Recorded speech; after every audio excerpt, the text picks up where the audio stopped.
Hello everyone, my name is Gabby and welcome back to another Dragon Ball Super review, this time reviewing episode 86. On a large island to the south, Android 17 has been working as a park ranger these past few years.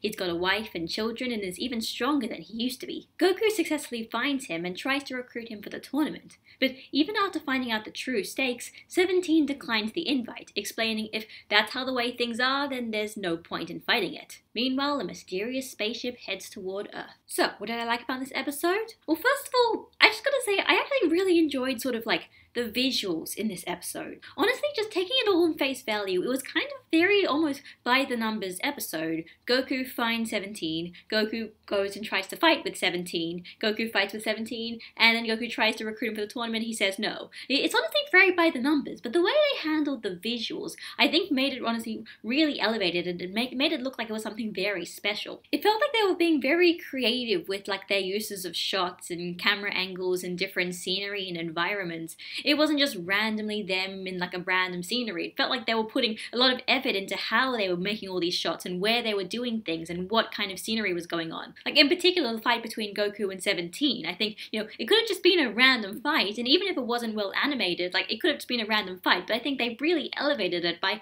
it wasn't just them just punching each other randomly in some random place. It was them fighting just above the island and then in the middle of the air by the light of the dying sun, and that is really cool. It made it feel like there was kind of effort put into this fight and thought put into this fight and felt like it almost meant something. And then there's the part where Goku and 17 are sort of talking about the rules of the tournament, and then they keep sort of cutting back to the fire, to the campfire and the way the campfire is burning, and kind of reflects their mood in a way. And it felt like there was some kind of creative effort put into this episode, and I really appreciated that. And also, I really enjoyed 17's personality and the way they're sort of integrating him into the series, and just the way this episode handled 17 in general. This does feel like the same character in the Cell arc, because in the Cell arc, he's very kind of casual about everything. Even though he's a villain, he's very casual about the entire situation, and that's kind of the same thing here. He doesn't have a particularly loud personality, but he's just a park ranger. He's just doing his thing. He almost feels like a very kind of normal guy in a way. And I find the way that he kind of turns down Goku's invitation, kind of just sort of saying, well, that's the way things are. There's kind of no point in fighting it. If we're all going to die, then we're all going to die, right?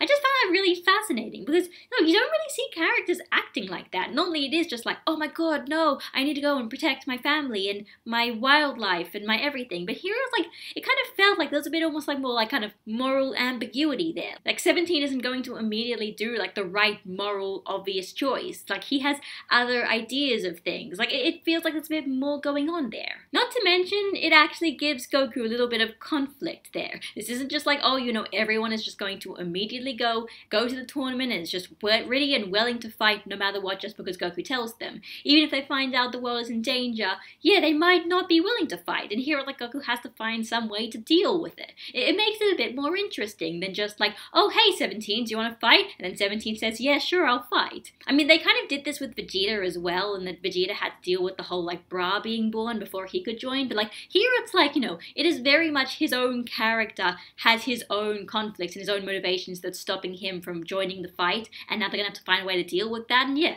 I just feel like it's much more interesting. Also, something worth noting, us in the English-speaking fan base know all about the stuff with 17 and being a park ranger because Kanzenshuu just translated that interview and everyone knows about it, but people in the Japanese speaking fan base, I don't know if it's necessarily as widely spread. If they hadn't bought those original full colors of that one particular version of the full colors where it has that Toriyama interview, this is basically just a fun tidbit that's being turned into an important plot point in the series, and I think that's really cool, and I feel like we should realize that. As for what I didn't like about this episode, don't get me wrong, I absolutely have no problems with Goku using Super Saiyan Blue in the fight with 17 and everything like that and all the power scaling nonsense, whatever. But I do appreciate that it is a big criticism, and I do appreciate also that there could have been things that Toei could have done to kind of alleviate those. The fact is, 17 is basically a new character, and we don't really know how strong he is. We haven't really seen him for such a long time. We don't really know the extent of his own capabilities. And you know, if they were going to like try and clear that up before the tournament started, so we really kind of understood, you know, where he sort of stands in terms of comparison to everyone else,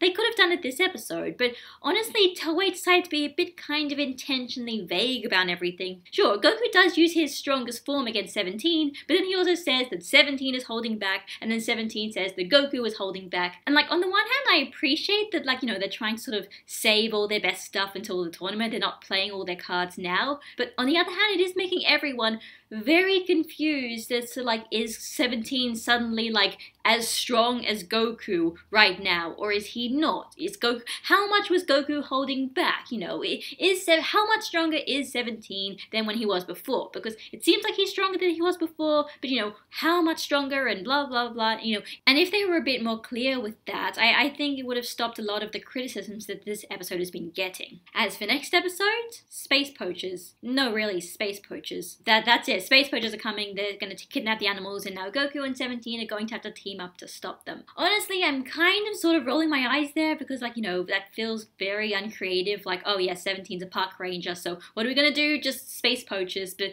I mean, it could be fun. It's a kind of lazy idea in concept, but in execution it could be fun. And hey, Goku and 17 teaming up, obviously something we've never seen before, so it could be very interesting. And I do want to know what kind of excuse they're going to use as to what 17's sudden change of heart is going to be and why he's going to join the tournament. So that was Dragon Ball Super episode 86. Honestly, that was really, really fun. When I first saw the promotional material for this stuff, you know, I didn't really know if they were going to make a very big deal out of Android 17 returning, but this episode definitely felt like they were making it a big deal. They put a lot of thought and effort into it. The animation did look very good. Even if you don't necessarily like Naoki Tate's style, there was definitely animation there and lots of time and effort put into that. And you know, it just felt very interesting. I feel like 17, if he's going to keep this personality throughout the tournament, I feel like it's going to be a real breath of fresh air compared to everyone else who are mostly just, you know, fighting either for the sake of being martial artists or fighting for the sake of protecting those they care about. 17's like seems like some weird thing where he's not really either of those. 17 feels like he has some of those elements in him, but like none of them feel like they kind of define him in the same way they define some of the other characters. So I do feel like he could be legitimately interesting when we see him fight with everyone else. But so next week's going to be Space Poachers. After that, we only have a few more characters left to recruit, and it seems like they aren't going to be as much of a big deal as 17 was, but there is going to be some other stuff. Seems like also some stuff with maybe people training. That will be cool. I don't know what's going to happen there, but I guess we'll see. So this is Gabby signing out, and I'll see you all next week. Bye guys!